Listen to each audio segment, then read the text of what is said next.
Welcome to Beyond the Caseload, Mission, Laughs, and Life at PPT, where we talk honestly about life in pediatric therapy, the chaos, the laughs, the growth, and the moments that make it all worth it. Your hosts are Regina, a speech-language pathologist and rehab director of West Palm Beach, and Tara, HR director, bringing you real conversations from Beyond the Caseload.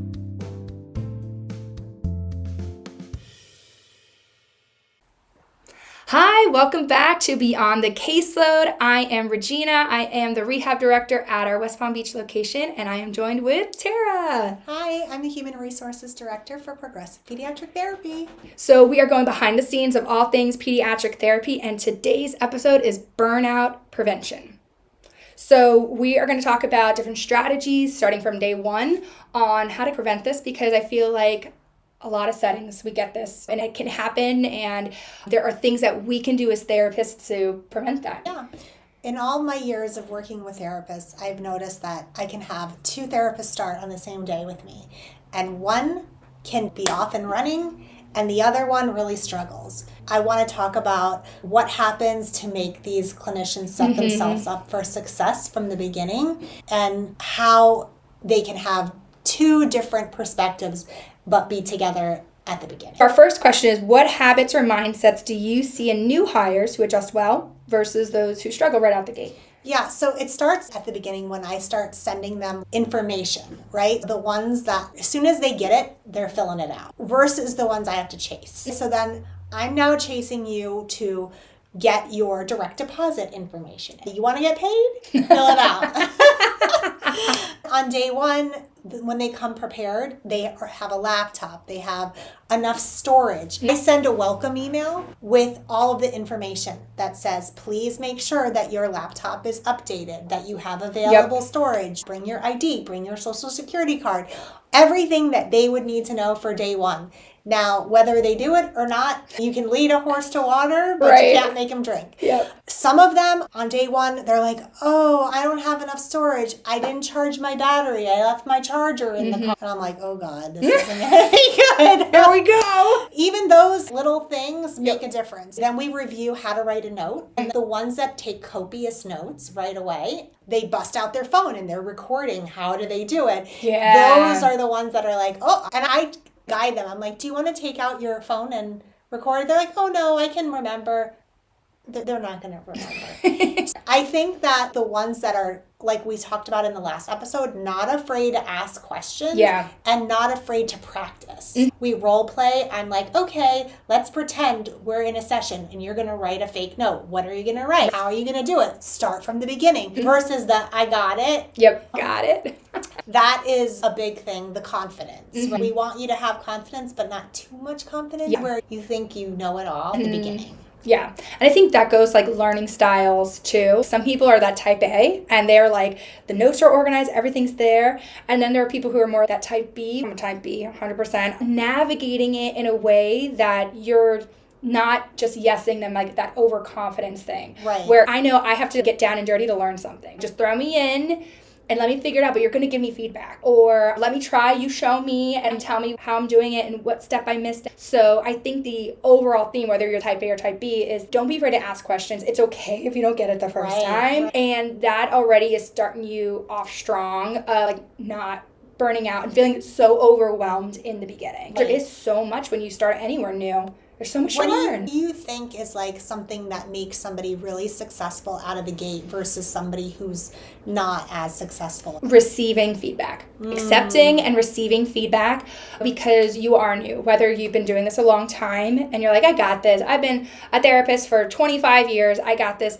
But this is your first time here with us. So maybe you'll catch on really fast. But today's day one. And I have to show you the ropes and how we do things and what our core values are. I think just accepting feedback. We're in a field that's ever-changing. New evidence-based practices are always coming out, and you need to be open-minded to changing and to trying something that's better or more efficient. Years ago, we really put this push on doing documentation in the session, and we almost had to give therapists permission, saying like, it's okay that you write the note in the session. And the funny part is we got so much pushback from therapists because they thought, but I'm with the child and I need to be with the child. But it's so much more effective to collect that data in the moment you are with the child, because you might not remember at what Joey did at 9 a.m. That leads me into another question. How do you set the tone in the session on day one? So the child's been eval, they're now assigned to you on a permanent schedule, and this is your first session with them. You want to set the tone, right? Because you want them to know that you're going to be doing documentation in this session. It's something that you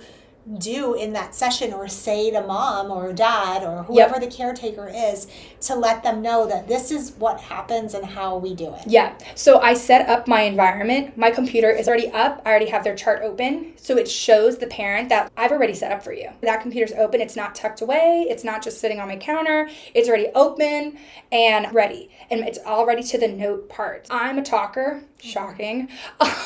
So I say things out loud. It's just say it out loud. Just say, oh, I'm going to write that down. Or, oh, he did really good. He got 6 out of 10 on that, 6 out of 10 opportunities. I'm going to put that in really quick so I remember it for next time. I think saying it out loud, and then you can remind parents too, and it's in their paperwork when they sign, when they first start, that the therapist has 5 to 7 minutes at the end of each session for parent education and documentation. I'll just regurgitate that same line to the parents. Insurance wants me to provide education and documentation 5 to 7 minutes before. Not every parent comes into the session. Some parents choose to wait in the lobby. So that's when 5 to 7 minutes, I'm bringing the child out to the parent, explaining, hey, I want to give you education on this. Remember, I have 5 to 7 minutes at the end of the session to do this. So now I got to go back in so I could document it. But I think that's the big part, communicating that with the parents, because they don't know. They sign things. They just need a nice little reminder. I'll do that right from the first session. Is that child's first session too? Maybe I'm a speech therapist and I'm seeing this child for the first session. So maybe they had the evaluation, but this is still their first treatment session. I am going to be a little more inquisitive with the parent. Did the evaluating therapist go over everything with you? Are you good with our cancellation policy? Do you understand everything? Because that first evaluation is so overwhelming for parents sometimes that they probably are like in the clouds. So then when you get to like pinpoint and say, okay, do you know I have to write their note every session, bring them out 5 minutes before, just having that open dialogue. Sometimes parents will say, oh, I didn't know that. It takes the pressure off at the end, where they're not like, why are you out here? 5 more minutes. I feel like people are way more accepting when they have transparency. The other thing is that I do the payroll, right? I know when a therapist is behind on notes, or if a therapist is always on time with their documentation. Yeah. So I know that you never carry your notes over to the next week. So what is a tip that you can give to somebody who's just starting out that has never done this before? Every minute counts. Every minute counts. When I go out at 3 p.m. looking for my 3 o'clock patient and they're not there yet, I'm grabbing my computer and I'm writing my note from before, or maybe I'm chipping away at an eval I did earlier that morning. I'm waiting and typing. And then I see them come in. Okay, I'll pause where I'm at and go get my kiddo. And now we don't have to wait in the line. We have an app that tells you when your child arrives or checks in. Our therapists are no longer lingering around the waiting room. They can actually sit and document, and then they can look and see that they're... Yeah, and it's made such a huge difference for our therapists. But meanwhile, I have it on this side where I'm typing away at my evaluation I did earlier. You can chip away at things, and over the course of the day, you'll be like, oh my gosh, I'm almost done writing this whole eval. And then we also have those documentation times that we block off so that you can sit and really focus and interpret the results and do what you have to do. But yeah, it's been super helpful being able to really focus and take every minute to catch up on things, even if it is only 2 minutes that you have to do it. Awesome. Why do you think that asking questions is such a preventative factor of burnout? Yes, I think asking questions is very preventive, because you might be doing something a certain way and not realize that there's a better and more efficient way of doing things. I talked about this with my mentor, Margie, who's the director at our Lake Worth clinic. We're talking about it because I do a lot of evals. I love evals. I could do them all day long. And she's like, how do you do so many evals? I'm not even doing that many evals. And she was just asking questions. And Margie's been doing this for Dad has been doing this so long, but she goes, I didn't think of it that way, or never even considered doing it that way, or I didn't even know that was a great idea. You bounce ideas off of when you ask questions. And even if you're seasoned, you might learn something from that new grad. You might learn something from that new person on the block, because you get stuck in your ways and we get complacent. So when you ask questions, it opens up that dialogue. so that you can learn something new and in a better way. For a lot of new grads, they've been reading and learning in a classroom, but when you actually have to execute it and there's an actual child in front of you, not doing what you expected, you need to figure out how to do what you're supposed to do with that child who is not having it. You need to figure it out. So who better to ask than to someone who's been doing this and can help you. My next question is, how do you build a roadmap, right? Know where to go and what to learn and what goals you're looking to accomplish, because when you are new and this is a new job and you don't want to burn out so fast, you want to know, okay, what am I going to focus on today? What am I going to focus on what am I going to focus on in 3 months? And so like, how did you build yours? Yeah, so I think if you want to talk about evaluations, I've really sculpted it by time, because time keeps me on task. So I tell the therapist, spend the first 5-10 minutes talking to the parent. Let the child play. Get the tone set.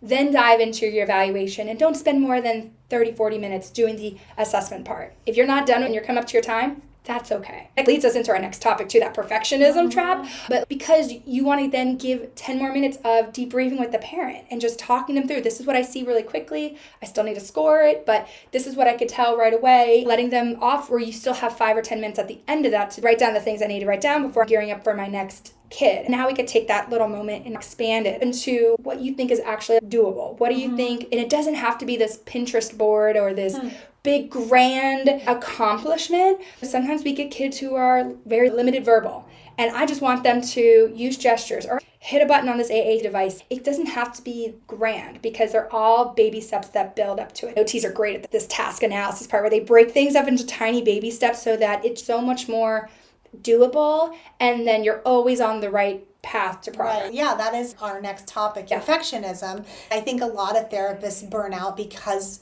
I have seen therapists come to me crying. I am not meeting their goals. It's not ethical. I'm not doing it. And I'm like, what did you do today? And I'm not a clinician. But just as a person that has worked over 30 years managing people, I know that I'm not going to get out of my day every task that I had to do. Things happen. Curveballs happen. People resign. There might be an air conditioning explosion or the water seeping in, or God only knows what happened today. Right? So I know that not every goal is going to be. So how can you have a therapist understand that maybe you didn't hit the actual goal, but we got there by a tiny little piece of it. So you get to that. I remind therapists that we work with children and they are complex beings, and you can't predict what your session's going to look like. It's like the weather. You can have a forecast. You can have an idea of what it's going to be like, but you have absolutely no control on whether or not it's going to rain today because it's a 10% chance and you were the 10% that got rained on. Kids are similar, that we can have these goals and we can have these ideas to try and implement it. A real successful session is, did you connect with that child? Did you build that rapport with that child? Maybe you didn't touch on any goals, but did you connect with them? If you connect with them today, then maybe tomorrow you will get to those goals. You don't have to be perfect today. And getting away from that idea that your sessions need to look like what you learned in grad school or what you expected them to look like in grad school. Let it go. Let it all out the window. It'll make your life so much easier. And then remember the big picture of maybe that child today just needed to play. Just needed someone there to understand them. They were having a rough day. They're little people too, so they have those real feelings. And I've had so many of those days. I talk about a child that I had, talk about this perfectionism, where I had a child and I was writing goals and we weren't, we were barely making any progress with them. So I said, okay, I'm going to change my goal. Let me just make it, I wanted it obtainable. And I want to say for months, our sessions were her standing on a half semi-ball looking out the window. And I am modeling on the AAC device. I am singing, I'm dancing, I'm playing. I'm like, man, I am modeling my heart out, but this child is not paying attention to me. One day, they came in, looked out the window, and I'm modeling. She turns to me and goes, I want ball. The whole time they were paying attention, listening. If I reflect on that, did I think every session leading up to that was perfect? Absolutely not. I probably felt, oh my gosh, I'm really failing on this child. But then today, they skipped 100 steps and they went to saying a 3-word sentence on a device when they've never even did one word on it. Now in hindsight, I'm thinking, I did everything right. It didn't look perfect, but I must have done something right because that child just said 3 words on the device, but I've never even seen them look at the device. It was sinking in. Attention looks different with different kids. Just because your perspective of if this wasn't perfect or I didn't touch a goal, I'm not doing them right, that might not be the case. Right. The other thing is that I've seen a lot of therapists come to me and say they feel burnt out because they're doing so much work that they feel isn't even part of their job responsibilities. I call these parents every Friday after my day is over to give them updates. Or I'm involved in IEP meetings. Or I do this or I do that. Or the parent wants me to talk to their tutor about what we're working on. All these extra things. Yeah, and it's true and it's a real thing. How can you set the tone for the parents to know what's an appropriate ask and what is not appropriate and what you're comfortable with doing so that as a new therapist or as a seasoned therapist, you don't feel like you're not doing enough, but you're not making yourself feel burnt out because you're doing so much beyond your scope. Yeah. So we offer these consultations, and these consultations were created because parents and staff were asking our therapists these questions. And our therapists with huge hearts, they just want to help the kid. So they're thinking, yeah, this is beneficial and this is helpful. But over time, we can't be doing this on our personal time. You can be on the phone for 2 hours a week. We can't do that. We offer these consultations. And the consultations are really that parent-driven thing of, do you want me to talk to that teacher? I will give them 30 minutes of all my attention just for that. But it can't take away from the therapy I'm providing your child. My time outside of working hours and the other responsibilities I have, whether professional or personal, these consultations are for those moments. A parent wants the SLP to be in an IEP meeting. Great. I will do that. And now that therapist gets to carve it into their working day. Maybe it's the PT who needs to talk to the nanny who comes in every 3 months. It's carved into so the therapist feels fulfilled because they've done what they can to help this child. The parent feels fulfilled because they got what they wanted. They wanted that physical therapist to talk to the nanny, but it's now done in a way to prevent burnout. I did talk to the therapist that came to me about it, and we were talking about, okay, now that I've been doing this, how do I now say, I'm not going to do it anymore? So we role played and tried to come up with a way to say, okay, I know that I've been calling you every week, but if you want to continue doing that, you can contact the office and they'd be happy to find a spot for this phone call, because it's not sustainable for somebody to call you every week or an hour, whatever she was doing, because that is really taking her own time that she's not getting paid for. I think these tips are good for our new grads and our new therapists, or even a seasoned therapist who might be battling with some of these issues. Yes, exactly. We hope this episode was helpful on burnout strategies. Tune in next time on Beyond the Caseload. I'm Regina.